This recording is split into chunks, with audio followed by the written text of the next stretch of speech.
আসসালামু আলাইকুম, সবাইকে স্বাগতম। আইসিটি বিষয়ের আমরা যখন এই যে লজিক ফাংশন হতে লজিক গেট তৈরি করি বা লজিক সার্কিট তৈরি করি, সেক্ষেত্রে কোনো একটি ফাংশনে যদি বলা থাকে, যেমন 2 নম্বরে বলা আছে এক্স সমান এ বি, তখন এ আর বি কিন্তু গুণ হয়েছে, অর্থাৎ এ অ্যান্ড বি বলা যায়। এ বি গুণ করে আমরা জানি অ্যান্ড গেট গুণের কাজ করে। তাহলে এ আর বি গুণ করার জন্য এ এবং বি দুটি ইনপুট, যেমন এই যে এ একটা ইনপুট আবার বি একটা ইনপুট, এই দুটি ইনপুট মিলে গুণ হবে।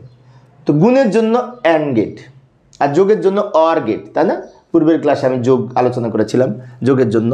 তো এইটা অ্যান্ড গেট ডি এর মতো দেখতে, ক্যাপিটাল লেটার বড় হাতে ডি এর মতো দেখতে এইরকম অনেকটা।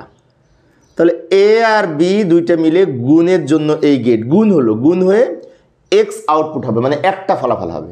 তো এইখানে যে আউটপুটটা বের হবে, এই দুইটা গুণ করে গুণ করার পরে একটা আউটপুট বের হলো, এই আউটপুটটা হচ্ছে এ বি, এক্স সমান এ বি। অর্থাৎ এ একটা ইনপুট বি একটা ইনপুট, এই দুটি ইনপুট গুণ করে আউটপুট হলো একটা গুণফল। আমরা জানি অ্যান্ড গেট অর গেট এইগুলিতে 2 বা তার বেশি ইনপুট আর আউটপুট অবশ্যই একটা। এখন বললাম 2 বা তার বেশি ইনপুট মানে কি, ইনপুট 3টাও হতে পারে, 4টাও হতে পারে। আচ্ছা, আমরা 3 ইনপুট বিশিষ্ট একটা দেখি। এই যেমন এইখানে এক্স সমান এ বি সি, তাহলে এটা 3টে ইনপুট।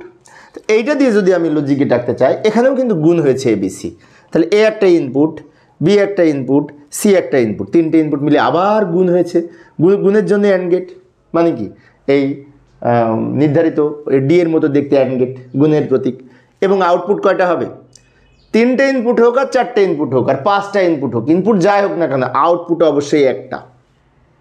অর্থাৎ এই যে আউটপুটটা বের হলো, এটা হচ্ছে এক্স এর মান।